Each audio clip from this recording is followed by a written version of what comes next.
నమస్తే అన్న అందరికీ నమస్కారం. కువైట్ దేశం పైన ఇరాన్ దాడులు కొనసాగుతూ ఉన్నాయి.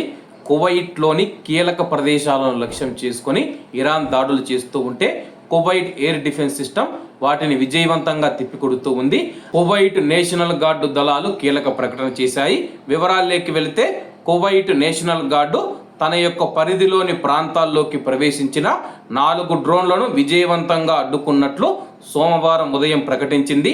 జాతీయ భద్రతను పటిష్టం చేయడం, కీలక వ్యూహాత్మక ప్రదేశాలను సురక్షితం చేయడం, ఏదైనా ముప్పులు ఉంటే కానీ వాటిని నిర్వీర్యం చేయడం లక్ష్యంగా కొనసాగుతూ ఉన్న కార్యాచరణ ప్రణాళికలో భాగంగా ఈ చర్యలు చేపట్టినట్లు కేఎన్జీ ప్రతినిధి బ్రిగేడియర్ జనరల్ డాక్టర్ జాదాన్ ఫాతేల్ గారు ఒక అధికారిక ప్రకటనలో తెలిపారు.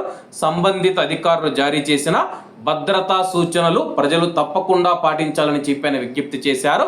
ప్రస్తుతం కువైట్లో మనం చూసుకుంటే కానీ గత నెల రోజుల నుంచి అయితే కానీ సైరన్లు మోగుతూనే ఉన్నాయి.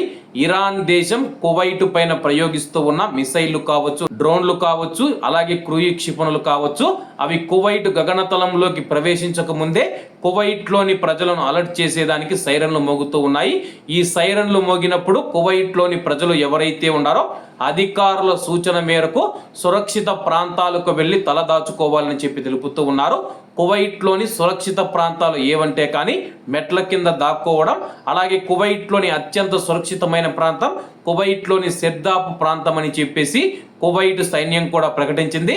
కాబట్టి కువైట్లో ఉన్న మన భారతీయులు హెచ్చరిక సైరన్లు మోగినప్పుడు దయచేసి సురక్షిత ప్రాంతాలకు వెళ్ళాలని కోరుకుంటూ అందరూ బాగుండాలి, అందులో మనం ఉండాలి. అందరికీ నమస్తే అన్న, జై హింద్.